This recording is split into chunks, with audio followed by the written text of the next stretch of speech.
absolutely. So good morning, everyone. I'm Maja Golf-Papez. I am Associate Professor in Marketing and a Director of the MBA. And it's a real pleasure to have you with us today. I think it will be both, like the purpose of this session is we would like to tell you a little bit more about what our MBA is about. And at the same time, we would also like to give you a real taste on how the teaching looks like on the MBA. And to do that, we have with us Dr. Ben Everly, who you soon get to meet, and he will tell you more about negotiation. And we also have with us one of our alumni who just recently completed the MBA, and who will tell you more about their experiences or their experience of studying at Sussex. So just to briefly start with why have we actually selected the topic that we selected for today. If we look at the recent research, we could notice that nowadays leaders are needing the skills that have something to do with making sense of the complexity, with trying to working smarter with the tech and the data. And it's about connecting people. So how can you bring people with you, drawing on the judgment, collaboration, empathy, resilience, ethical leadership to guide teams through a variety of the change that occurs out there. These are some of the skills that are becoming the defining capabilities of effective leadership. And while the Sussex MBA is built deliberately around the combination of trying to help you to become a better business leaders, there is also one of the skills, negotiation, that kind of cuts across all of these things that nowadays leaders need. And with that, without further ado, I would like to hand over to Ben, who will tell you how you can negotiate like a pro. Ben, over to you. Great. Thank you, Maya. Good morning, everyone. My name is Ben Everly. I'm an Associate Professor of Organizational Behavior at the University of Sussex and also the Deputy Director of the MBA. Okay, next slide, please. So here's just a bit about my background. I did my PhD at UCLA in 2013 and then came straight to the University of Sussex, where I've been teaching ever since. And my teaching expertise has been mostly in negotiations, which is lucky for me because it's an exceptionally fun subject to teach, and the MBA students usually really enjoy negotiations and having that hands-on practice. I've also done some different training and workshops for local businesses in the UK and in Brighton, like American Express and British Airways. Okay, so for this webinar today, normally I would teach a whole entire module on negotiations on the MBA, but I'm really going to try to boil that down to just the 3 top negotiating tips that I give to people. So we'll start with the first one. Well, actually, first, we'll start with the definition of negotiation, because that's probably the most important to make sure we're all thinking about it the same way. So I really like this definition that says the process where 2 or more parties decide what each will give and take in the context of their relationship. And then the next part, I think, is the most important. This occurs through a process of mutual influence that eventually yields a course of action. And for me, the key part of this definition is mutual influence. So I'm basically trained more as a psychologist. And so for me, negotiating is really just all about the psychological processes of influence and persuasion. And so that's the focus I take when I teach negotiation. And it's a skill, being more influential and persuasive, that is useful professionally, but also personally. Okay, so now we'll move on to the first tips. The question I like to start asking is, what is your biggest source of power in a negotiation? There's many different sources of power, but actually the single biggest source of power is the ability to walk away from a bad deal. So if we move to the next slide. Next slide, there we go. So tip 1 is to know your BATNA. So this concept of knowing when to walk away that gives us power in a negotiation is summarized by this acronym called BATNA. And if there's one thing I want people to learn from my negotiations module, it would be this concept of BATNA and how to apply it in the future. This acronym stands for Best Alternative to a Negotiated Agreement. And basically what this means is if you're in a negotiation and that negotiation were to fail, you get up and you walk away, what are you going to do instead? What is your best alternative?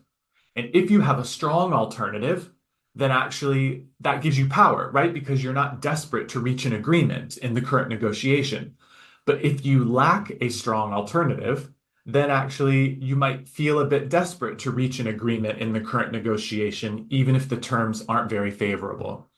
So making sure that you have strong alternatives is what gives you power in a negotiation. So the way you do that is by generating more alternatives, estimating the value of those alternatives, and then selecting the best one.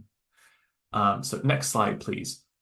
So once you know what your best alternative is, this lets you know what your reservation value is or your bottom line. So in your current negotiation, you know, I'm not going to go below this point because I can achieve this reservation value if I walk away and go somewhere else. So if I'm buying an item from a shop, for example, I'm not going to pay more for the same item from shop A if I can just go buy that same item from shop B at a lower price. So a reservation value is really important because what you don't want to do is make a deal in a negotiation that's actually worse than what you could have achieved if you went somewhere else. Okay, so that's tip number one is BATNA. So we're going to move on to tip number two. So in this example, we've got these two people here and they are going to negotiate over this orange. And so the first person says, I want this orange. And the second person says, no, I want this orange. So now we have a negotiation that's going to take place. Okay, we go to the next slide. But let's imagine the scenario where instead of just saying what they want, each person explains why they want the orange. So now we have this guy saying, I would like to use the peel in order to repel some bugs. And she says, I would like the pulp to make juice. Well, actually, now all of a sudden, the negotiation is going to look very different because instead of focusing on their demands and what they want, they've explained their interest, why they care about the orange. And now, actually, we can see that there's a way to share the orange so that both people can achieve their goal. Okay, next slide. Yes, keep going. So now, because they have shared their interest in the orange, she can now make a solution that works for both people. So she's going to take the pulp, the fruit of the orange, and then she's going to give him the peel. Or you could come up with an even more creative solution where she takes the whole orange and maybe she has some other citrus fruit peel that she can give to him, right? So by focusing on what you actually want, not your specific demands, you leave the door open for more creative solutions. So next slide, please. So this tip is called interest versus positions. So interests represent your underlying needs, your hopes, your concerns, and your positions are your specific wants or demands. And a lot of times what people do in negotiation is they think, I need to be strong, I need to be tough, so I'm going to come in and focus on my position. Like, I want this and I need this. But when you do that, you limit the ability to come up with a more creative solution that could have actually made you more happy in the first place and actually made the other party happy. So by focusing instead on your underlying interest, you create a more flexible negotiation where both parties can actually cooperate and try to find a solution that works for everyone. Okay, and finally, the third tip, and this one is super, super important actually. Most people don't recognize that there are three different types of issues that you can encounter when you negotiate. And actually, depending on what issues you're dealing with, this should have a direct impact on the strategies and the tactics that you use when you negotiate. So the first type of issue is distributive, second is congruent, and the third is integrative. So I'm going to explain what these are. This first example, a distributive issue, is where both parties have exactly the opposite preference. And this is typically what we imagine most negotiations to be, right? Someone wants one thing and someone wants the opposite, and then they have to come to some type of agreement. So in this example, in the figure, we've got a woman saying, I want to be paid $50,000, and he says, no, I'll pay you $40,000. Well, now actually they're going to have to negotiate because they have opposite preferences. They want the opposite thing. These can be quite adversarial, and it's all about making an aggressive offer, making minimal concessions, and hopefully you get the other party to agree to something that's beneficial to you. Okay, next slide. However, we also do sometimes have congruent issues. Congruent issues mean that both parties want the same thing. So in this case, in the figure, she says, I want 4 weeks of holiday. And he says, well, that's great. We offer 4 weeks of holiday. Okay, next. So parties, oh, okay, go back. Yeah, so both parties have the same preference. In theory, you would think that these should be the easiest issues to negotiate because both people want the same thing. But actually, you would be surprised the amount of times where people want the same thing in a negotiation, but they end up agreeing to something different. Next slide. The reason that happens is because people sometimes overlook these possible congruencies where you want the same thing. And that's due to the myth of the fixed pie. So oftentimes people who are untrained in negotiations will just assume that in all negotiations, everyone just wants the opposite thing. And therefore, that's the whole point of the negotiation, is to argue and fight and to figure out how we're going to come to an agreement.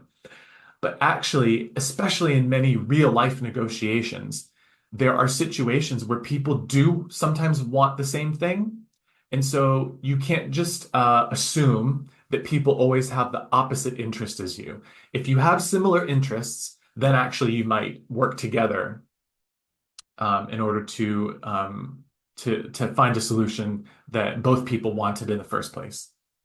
Okay, and the final form of issue, which is actually the most important, I think, but the hardest to recognize, are when people want different things. However, you have different preferences across different issues. So at first, this might look like a distributive issue. But actually, if you can identify these different issues where parties place different priority on them, then actually you can bundle them together in a way that expands the pie. So let me give you an example. If you look at the figure, we've got these two people negotiating a job offer. And the woman says, I need full moving expenses, but the location of the job doesn't matter.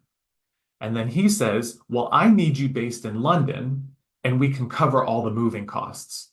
So actually what we've found here is that she really cares about moving expenses. That's important to her, and she doesn't care about location. But it turns out from the company perspective, they really care about location, and they don't care as much about moving cost. So actually the ideal solution here, once we've uncovered their interest about what they care about, is that she gets her choice for full moving expenses, and then he gets his choice for the location based in London. And then what happens is both people got their top choice for the thing they care about most. This is how we expand the pie and create a win-win agreement. So you've all probably heard this phrase, a win-win agreement. And this is how you do it. You understand people's preferences and their priorities, and you try to agree on the thing that matters the most for those people. Okay, so I know that was a very, very quick run through. Like I said, we usually spend a whole entire module going over these tips, and we have a lot of practical role play exercises and simulations, but these are the main top 3 tips. Number 1, know your best alternative. Number 2, understand the difference between your interest and your positions, and then recognize these 3 types of issues. If you can do that, you will be well on your way to becoming an expert negotiator. Okay, so thank you very much. I'll turn over to Maya now, who will give us some more information about the MBA program.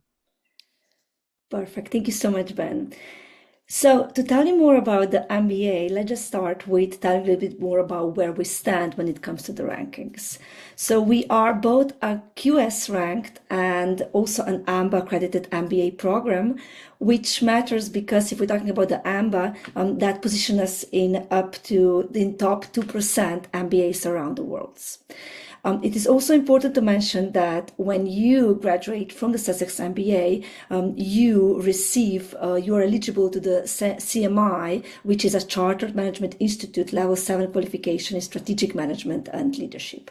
So you basically can graduate with 2 certificates. One is with graduation from the Sussex MBA, another one you also could get the certificate from the CMI.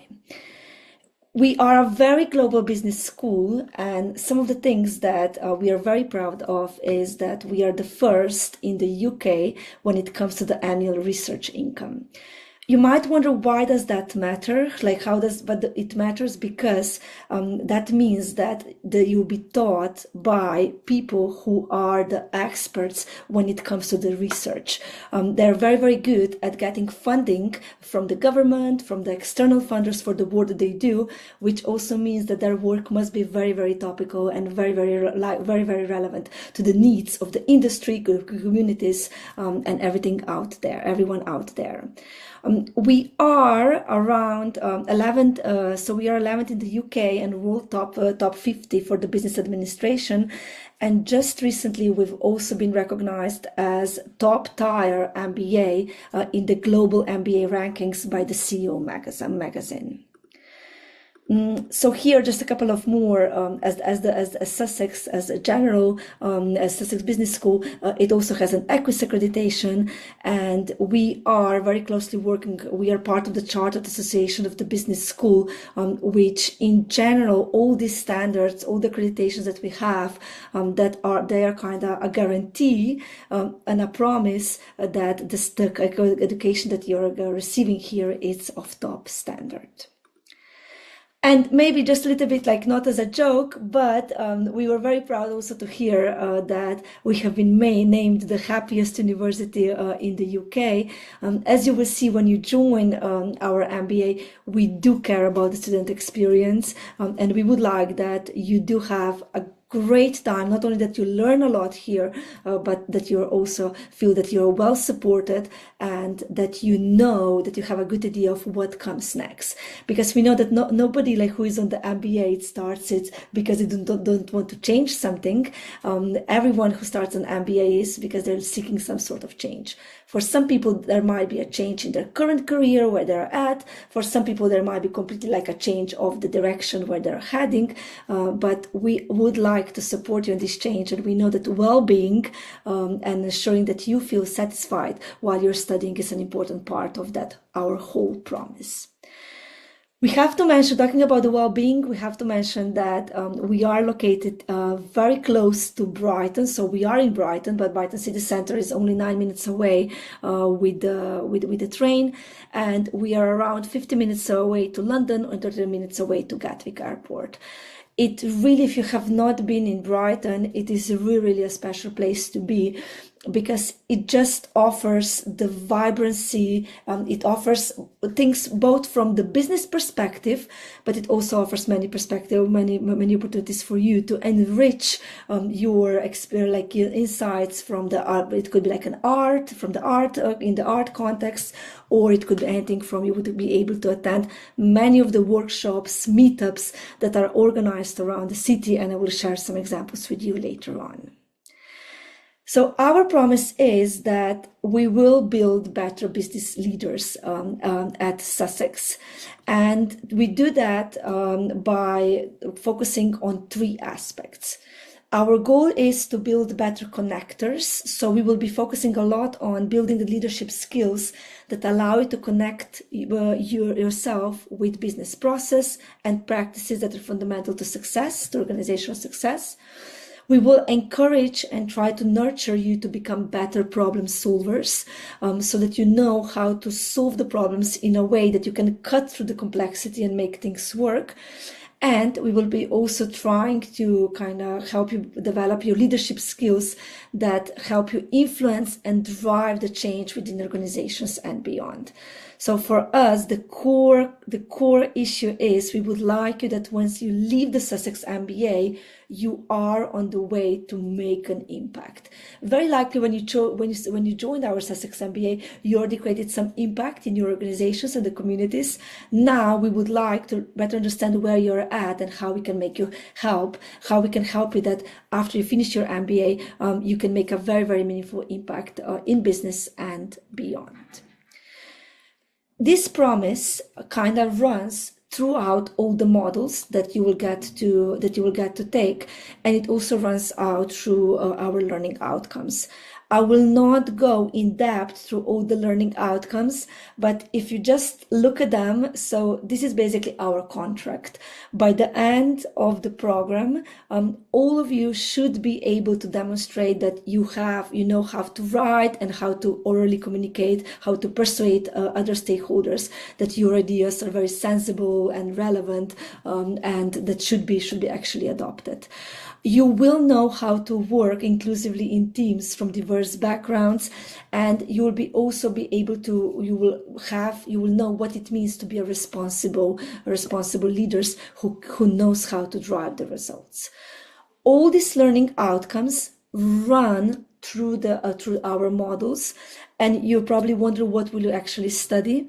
So our models we have a set of core models which prepares you to kind of gives you, maybe we can think about this as a toolkit that then you can use in the variety of the contexts that you will go after your graduation. So these core models are things such as you will learn something about managing operations and the quality, how to manage people and organizations, how to be entrepreneurial, both in the context of how to potentially just create a venture of your own, or to potentially how to be entrepreneurial in the context of the existing organizations. You will take a model called accounting and finance, and also at the end of the year, academic year, you will write a dissertation that will be on the topic of your personal interests, but on this journey you'll be supported by the supervisor who has the knowledge, who has the academic knowledge and and practical knowledge expertise of that topic, and will help you on the journey to trying to come up with a dissertation that potentially could serve as a bridge to your next opportunity. At the moment, you are able to choose 2 out of the 3 models, optional models. These are international business, management of negotiation, and managing digital transformation. But I would like to stress here as well is that you are joining the business school and you're joining the university. So that also means that technically speaking, you would have a chance to kind of select any of the other models that are delivered around the university. You will have to follow a particular process to get this sorted out, and your timetable will be impacted because of that, because the models from other schools are delivered in a different timetable, in a different structure than ours. But just please know that because you are very likely coming from a diverse industries, diverse backgrounds, and you have a very diverse set of interests, you would be able to select maybe some of the models that are not as an optional model that very, very closely fit to what you would like to know more about. One thing that is quite exciting is that you will be studying in a truly international cohort. So if I think about the current cohort, we have students from Turkey, Chile, British students, of course. Then we have students from Saudi Arabia, from America, really, really diverse set of people, not only from the perspective from their demographics, but also from the perspective of their industry experience. We do accept students who have the minimum 3 years of work experience post-graduation, but the majority of our cohort are students who have at least 5 years of post-graduation, up to 25. This means that you get to learn from people who have just, encountered a variety of the challenges. And now you have a chance to share the solutions to the challenges, to brainstorm solutions to the challenges together, and just to learn from each other. Many of the students tell me that as much as they learned from us, model conveners and lecturers, they actually also learned from each other, you bring the variety of the experiences to the classroom, and that makes such a great learning space. So just as an example, we listed for you a couple of examples of the titles of who do we currently have in the classroom or who has recently applied. And you would see that this is anyone from, it could be a chief legal strategist, it could be inventor, as you will get a chance to see, to hear later from Mo. It could be director of the chief of staff, marketing manager, and many, many more. So this is not an exhaustive list. The list of the roles and titles here is more just to show you that you will really have a chance almost to kind of, work, to kind of learn from people who then later on when you go back to work in organizations, you will work with the different profiles. And this is now, again, a chance for you to experience this in a very safe learning environment. One of the things also already mentioned before is, so most of our students or learners that we get, they choose the MBA because they're seeking some sort of change. This change could be because they would like to improve their leadership and management skills, because they would like to progress in their career, or some of them, they would just like to grow their own business. But all of them would like to make an impact. They would like that the world knows that they are here, and they would either like to drive the profit or business goals, the revenues. They would like to contribute towards saving the environment or to solving toward these wicked challenges that we call them, to make our world more sustainable. So all of them would like to use the MBA to do something good, and this is why we are here to support you. One of the things that is quite unique about our MBA is that the teaching is delivered in a kind of executive style of the MBA. So what we mean by that is the teaching is delivered on Thursdays afternoon from 4 to 8 p.m., Friday 9 to 5, and Saturday 9 to 5. This gives you a chance that for the rest of the week, you can either study, you can go to the library and prepare for the lectures, work on the assignments, or you can find a part-time job here, or potentially you could still keep the job that you currently have and, work in some sort of part-time capacity. However you want to do it, the value of this structure is that you have a part of the week where you can do other things. So we really want to appreciate that the learners that join us are not undergraduate style of students who can just pause their life for a year, 2 years to focus on the studying. I know that all of you are already focused on what comes next, and hopefully this structure, this timetable, will give you an opportunity to have a couple of days where you can in very concrete terms work on your next steps. So do not be afraid. I will not go through these slides. I know there is a lot on the slide, but basically the idea of the slide is just to say that, yes, you have a variety of the models that you will take, but in addition to that, we also provide a diverse set of opportunities that enrich our current program. One of them is the speaker series. So every year we organized at least 3 speaker series that are focused on a very, very concrete and a very topical things that we think current leaders should know about. So one of the most recent speaker series was, for instance, on the storytelling, the power of the storytelling. And we invited a very influential entrepreneur to tell us a little bit more about how to craft the stories to convince others, investors, funders, CEOs, advisory board, to actually buy into our ideas. The next one, the upcoming speaker series, will be focused on the generative AI and how can we ensure that within the organizations is used in a safe way. So in a safe way from the perspective of the strategy, in a safe way from the perspective of the privacy, We know, as amazing as generative AI is, there's also like a variety of the safeguarding risks that we should acknowledge. So this is what is coming up in May. And this really provides an opportunity not only to meet some of the alumni. Very often we invite alumni for the test speaker series, but also to network with the current students, with alumni students, and also with some of the broader local business community. At the same time, as I mentioned before, do not forget that you are joining the Sussex MBA, but you're also joining the business school and you're joining University of Sussex. This gives you an opportunity to attend any of the events that are organized by these institutions. So for instance, here we just selected some of the most recent events. In a couple of days, yesterday we had an event which was about the psychology of a better workday. Tomorrow you could join events such as you could go and cuddle a dog if you feel super stressed about the assignments, about work, about what comes next. We have events that are more focused on the well-being.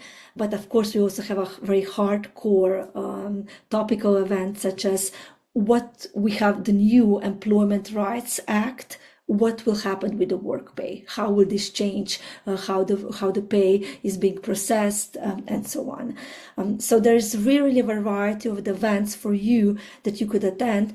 And most of these events are basically organized by academics, or so the talks are delivered by academics who are sharing their most recent updates and insights that they have on a particular topic. You then, of course, you have an opportunity to attend any of the events that are organized in Brighton. Just before I mentioned, for instance, you could, if you're more interested in the entrepreneurship, Silicon Brighton organizes a variety of the events, and then you also have meetups, anything from, if you're more like at the user design, you have an UX Brighton. If you're focused more on the virtual reality, you could join the meetup that is focused on XR, which is like a mixed reality meetup, and so on. So you could, this is just a couple of examples, but you are joining the city that really has lots to offer, and it just caters to diverse business interests, and at the same time also just to happen to provide a very good social life as well.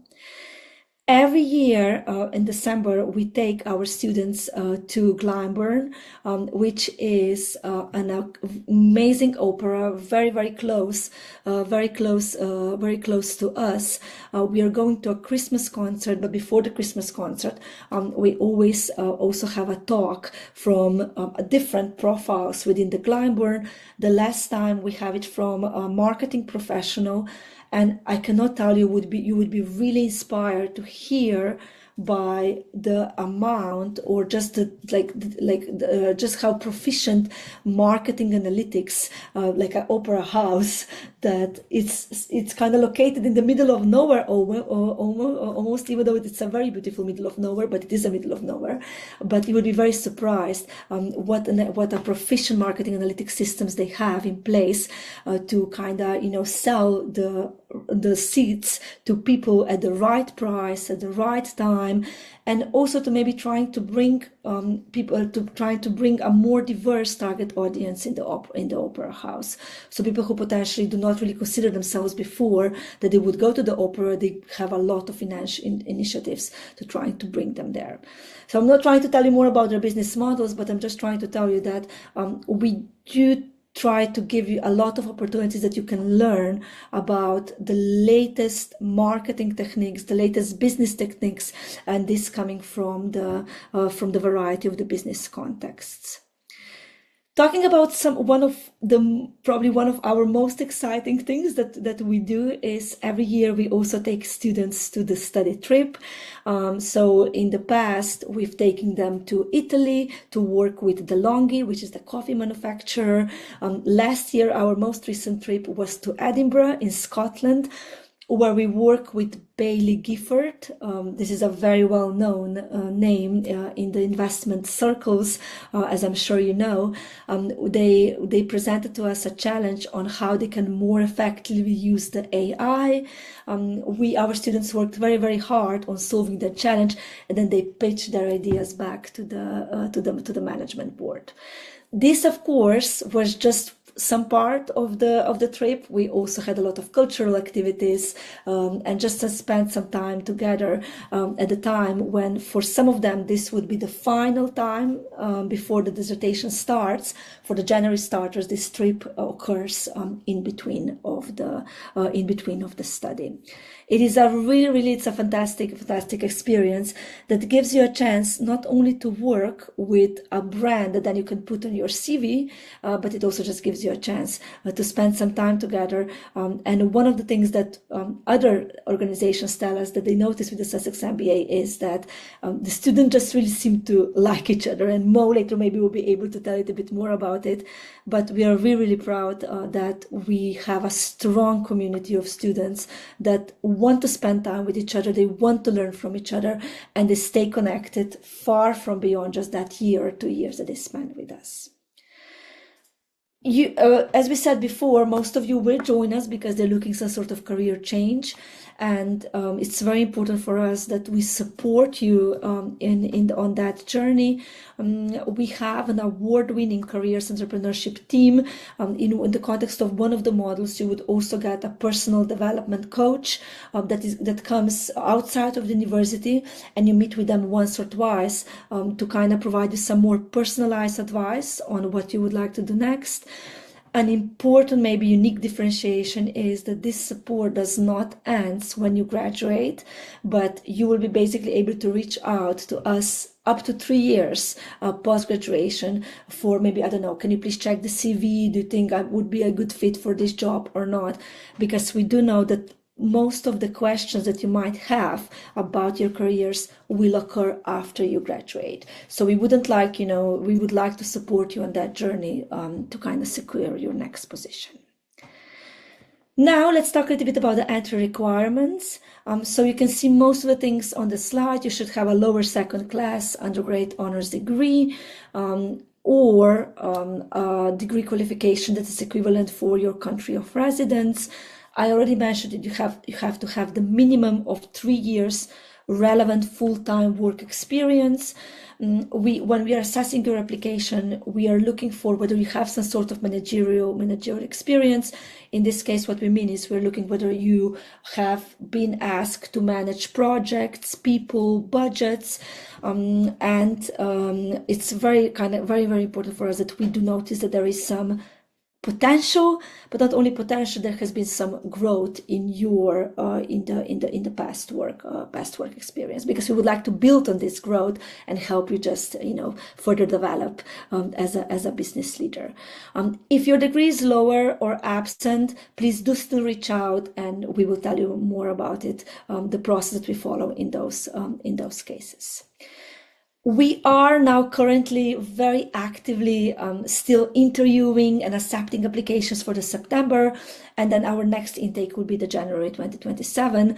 But now, if you're interested in the MBA, now is definitely the right time to apply. We are also we think that we're relatively fast, and you will see at the end, I will provide the email, or if somebody can just now write it in the chat. So this is the email is MBA@Sussex.ac.uk. For any questions, please do reach out, because we will try to get back to you as soon as possible, and hopefully we have the answer to your questions. There is a variety of the scholarships that we can provide at the moment. So you could see some of the scholarships are related to the country that you come from. Some of the scholarships are related to the MBA. So we have a separate MBA Impact Scholarship that could bring you up to 5K of your tuition, and this scholarship is compatible with the country scholarships. For any local candidates, so if you're Sussex-based, you live in Sussex or you work for a Sussex-based organization, please know that we have a special local employer fee pathway that could bring you up to 50% reduction in your fees. There is a link that you can explore for further information, but similar as before, please do reach out also via email if there is anything that you'd like to know more about the scholarships. So why to choose Sussex MBA is one of the things that I haven't mentioned before, but for us, it's so important that you will be able to demonstrate that to the future employers that you have the relevant work experience, that you have the relevant knowledge. And because of that, we also offer the guaranteed internships. So these guaranteed internships, you're able to take them during the summer. Some are optional, some are paid, some are part-time. So they come in a variety of the shapes and sizes.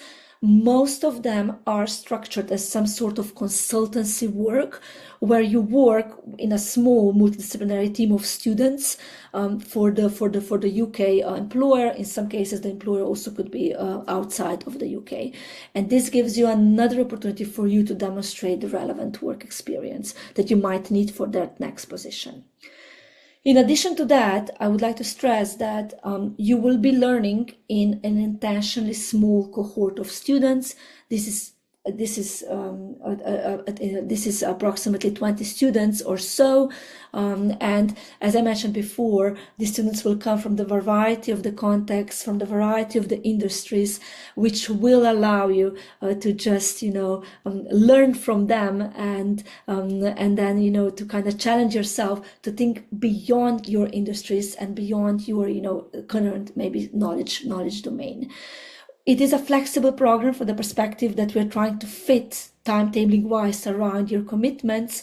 Also, as we mentioned before, we guarantee that, so Ben and I are very, very selective in who do we choose to teach you on the program, because we would just like to ensure that you get the latest knowledge, not only from people who are researching these topics, but also from people who are actually working very, very closely with practice on some of the biggest challenges that nowadays exists. I do believe that better business leaders are made at Sussex, and here just an example of the proof. Some of our recent graduates that we had, and we are really proud, and still work with them and hear from them and all the exciting things that they went after the MBA to do. But I'm even more excited to have one of the recent graduates here. This is Mo, who will tell you firsthand how it is to actually study at Sussex MBA, and maybe anything that you would like to share, Mo, with the prospective candidates. Mo, over to you. Thank you very much, Maya. It was actually interesting. I was smiling behind the camera when you were mentioning about all the memories we have been through. Hello, everyone. My name is Mo Al-Nasani. I just graduated from MBA Sussex, proudly graduated from MBA Sussex, the business school. A year and a half ago, I was really searching for a degree to do, the master degree to do. I was focusing on the MBA. And the reason why I've chosen the business school at Sussex, not only because it's the first in the UK for the income from the research, which is important for me because I am an inventor, an entrepreneur. It also was focusing about sustainability and the policy impact. The policy impact is very important for me, from my point of view, for my work, what I do in the future.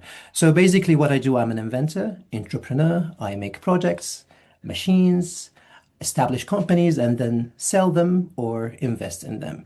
So while I was applying for the MBA, a lot of things that dragged me. Sussex is a very happy university. Yes, it is.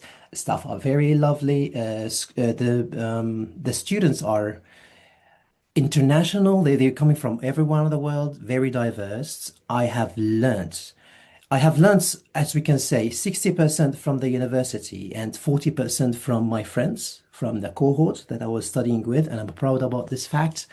Things I have learned in the Sussex MBA is not only cases that happened before or frameworks that already exist, because frameworks do exist on Google and we can find them anywhere in AI when we go check for frameworks for the situation that happens. Yes. No, it does not. Frameworks exist there, but the way how to use them is so different. For example, we all have scissors in our house. What I'm holding in my hand is scissor. The way to deal with it, there is a critical framework, how to open it and be ready to use it. So this is the same what I found in the MBA, especially after I had graduated. While I was studying, I was enjoying my time there with my students, with my teachers, with the classes. But after I have graduated, I have started to sense that many of the things I was studying, practicing on, I need them a lot right now when I'm going ahead with my work or when I'm applying for new jobs. So in the end, it's not this certificate that I'm having, this nice certificate in the end. No, it's all the knowledge, the network. The network was one of the most important thing I've got from the MBA because through the AMBA, of course, the Chartered Management Institute, we have access to companies, individuals, and also knowledge. Sometimes we need some consultancy. And nowadays it's very hard to get a pure advice from the internet or from technology. Another fact that I love about MBA Sussex is always getting us ready for future problem solving. We all know the world is not the same as was before. And within one day, or maybe sometimes within 1 hour, many things could change. Right now, we have a problem with petrol around the world and the gas around the world. So, what is MBA at Sussex is teaching us, the business school, is how to be ready for critical problem solving in the future. It's like, okay, we are selling answers for future problems that does not exist. Yes, because many of the old cases that we have learned, we apply them for future real life cases. Most of things that I've enjoyed while doing the classes is when we were doing application of the thing we have studying on the real life. It's not the homeworks we were talking about, but while we are in the class, while we have been talking of one of the modules, we did practicing online on the things that we have been taught. So it's not only SWOT analysis, it's not the 7 Ps, it's not how to use them, is how to really make the most use of them in the future when it comes. Speaking about specifically about the cohorts, I've learned a lot from them. Their age range is different. One very critical and important skill I have learned, I was able to understand the cultural language of everyone. Everyone was speaking English in our class, but everyone come with a different background, different culture. So it gave me a lot of thoughts. I was dealing and speaking, negotiating, trying to convince different people from different background, from different mind of sets. So after I have graduated, I came up to a point. It's like, oh yes, I came up with something I can really build on. So how to use this with the module of leadership, personal development, we are learn how to use this stuff, how to apply this, how to be leaders, how to be led sometimes. Because some leaders, they only know how to be leaders, but if they're in a position, they need to be led. They are lost. And so the art is how to be leading, how to be led, how to let other people lead us, how to lead some other groups in ethical way, which I was focusing about. So to be honest, it was a great experience. I wish I could do it again. Yes. I wanted to do it in one time because there were two options when I applied. The full time, it's 2 years, and the part time, which is 2 years, and the full time, which is 1 year. In my situation, I was working. I am married. I was spending time with my wife. And the same time I was studying. It did not interrupt a lot with my personal life because of the teaching classes and the times. It's very flexible. Something I was shocked, I did not really expect to see is the amount of support that we can get from the university. If we don't know the ABC, it's okay. It's not a problem for you if you don't know, but the problem is when you're not having the right support for you to know in the future. And this is I did not have a great academic experience in the past, but with Sussex, I had the correct support. I was not afraid to ask any question. Any question comes in my mind, raise my hand, just go ahead and ask for it, seek for advice. And Sussex University itself lay in Brighton City. Brighton City is an amazing city. Most of the students came here and decided to stay in this city because they loved it. Yeah, that's actually everything I can remember at the moment of my 1 year experience with the MBA. And we still communicate with most of the students I have met until now. They come visit us, we go visit them. So we do sometimes ask each other for advices or to communicate with each other. So yeah, most of important is of the knowledge, blah blah blah. But something I really advise everyone not to miss on during this year is the networking. So if you're joining, get your LinkedIn ready, join the MBA, and enjoy the networking and growing with your network in the future. Thank you very much, everyone. And I would Perfect. like to answer Yeah. any question that anyone would like to ask and answer it. Yeah, right in the chat. Awesome. Thank Thank you. you so much, Mo. I really appreciate it. No, at some point, it definitely looks like you've learned a lot, and it was absolutely lovely to have you in the classroom. And thank you for sharing your experience. I also have to stress that before we met 10 minutes before the webinar started.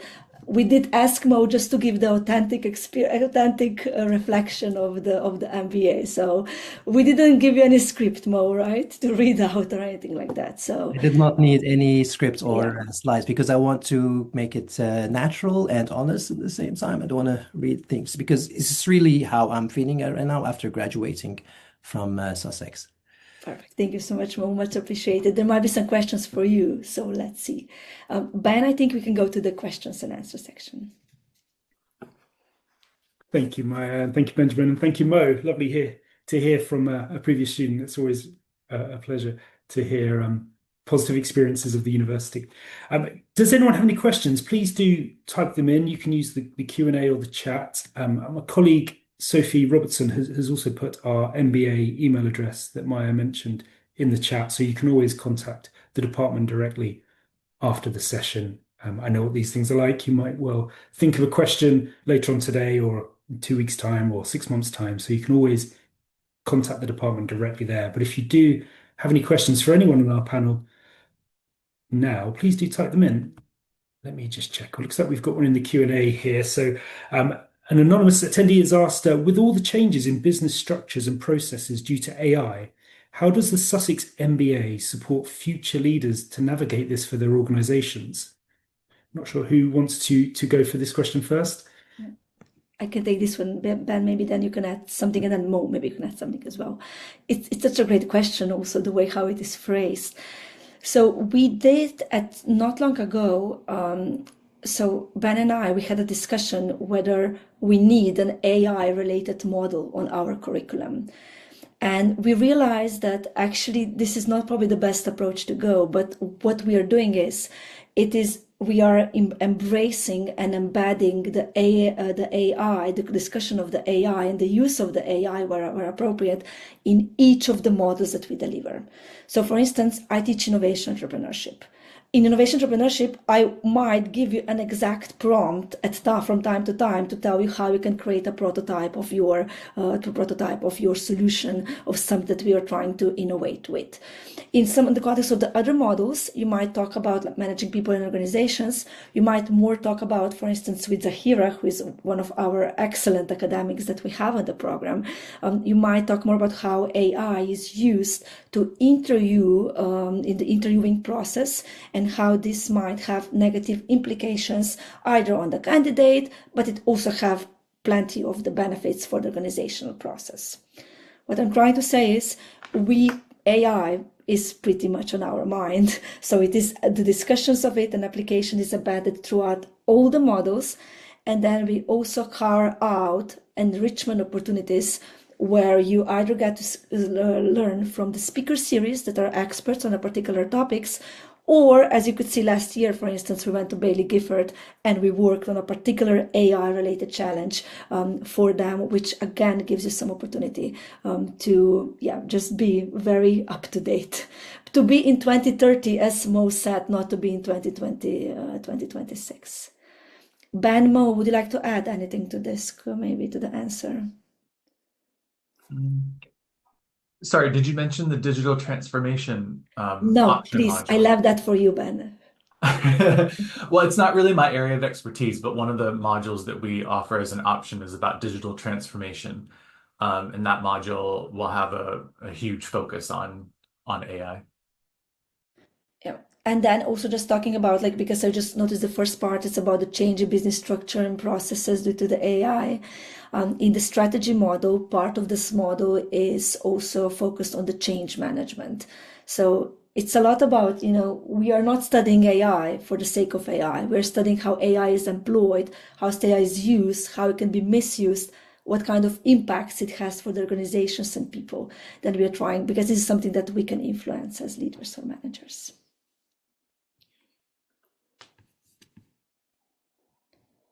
Okay, thank you. Hopefully that's answered the question for the person that asked that. If you have any more questions, do put them in the chat of the Q&A now.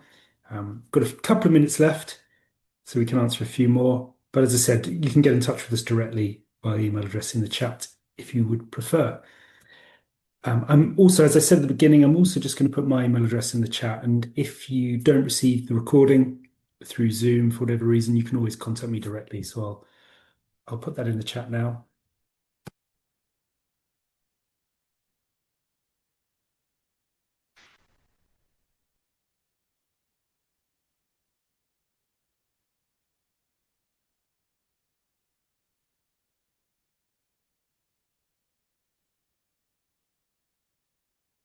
First thing on accommodation, actually, do MBA students get accommodation on campus? I mean, I can come in on that, but I don't know, Mo, if you also want to mention about perhaps where you live. But in general, we do have an accommodation guarantee for master's students, and it covers international fee-paying students who are self-funding and who accept the application they set their application and make their housing application by the deadline that we have. I'd probably just need to get confirmation of what the deadline will be for this year. But yes, there can be some guarantee for some master students, but our housing team are also there to support anyone who's studying at Sussex, regardless of whether you're guaranteed accommodation. So they can always help with renting in the private sector in the city as well. And what I'll do is I'll put a bit of information in the chat around that. And if you've got any more questions, you can always contact me. But maybe Mo, did you live in managed accommodation when you were studying?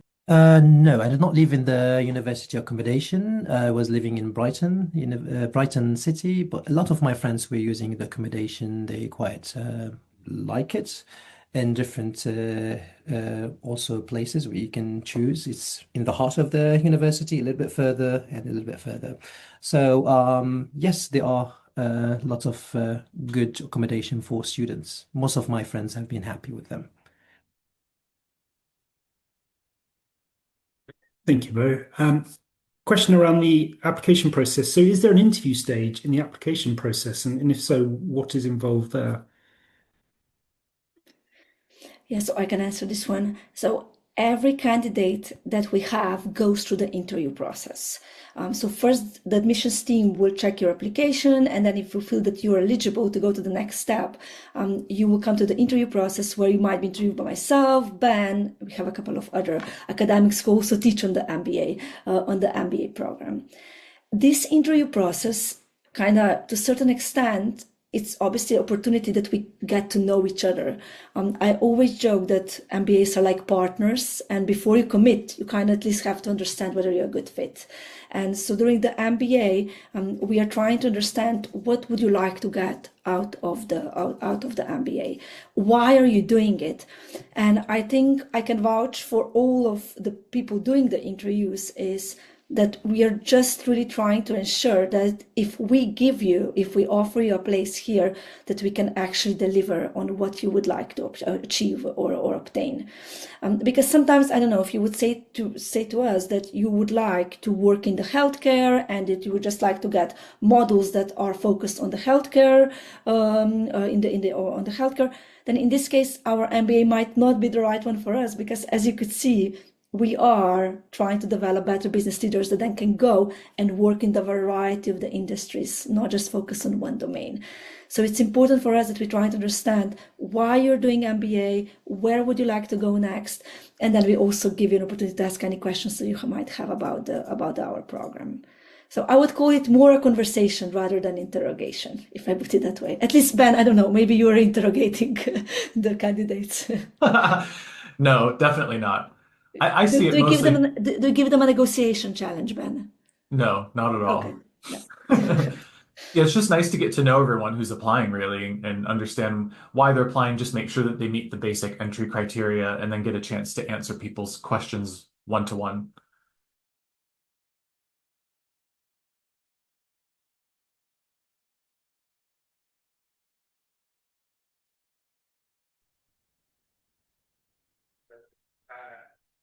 We are past the hour. I just checked with our panel. If there are any more questions, are you okay to take those, or does anyone need to leave dead on the hour? If there are further questions, I'm more than happy to take them. Okay. Maybe we'll see. It does take people a bit of time when they're Yeah. typing for them to come through. So we'll just wait another minute or so. Normally, when I go to end the webinar, a question pops up. So I'll just account for that and 30 seconds.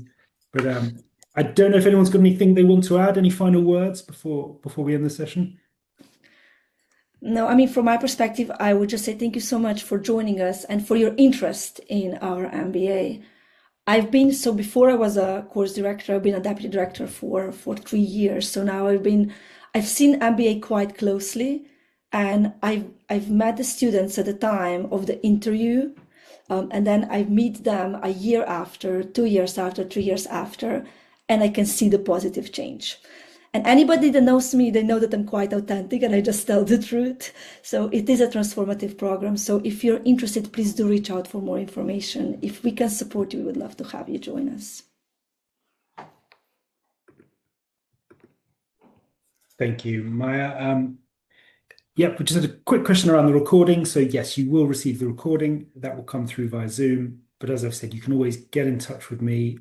My email address is in the chat. Or if you reply to the booking email, the confirmation email, that should come through to me too. So I can always send you the recording. But yeah, there's no more questions. So I think unless anyone else has anything to add, we'll end it there. Thank you everyone for joining us today. And thank you so much to our panel. It's been really interesting. And yeah, take care everyone. Thank you. Good luck everyone. Bye. Thank Bye. you. Bye-bye.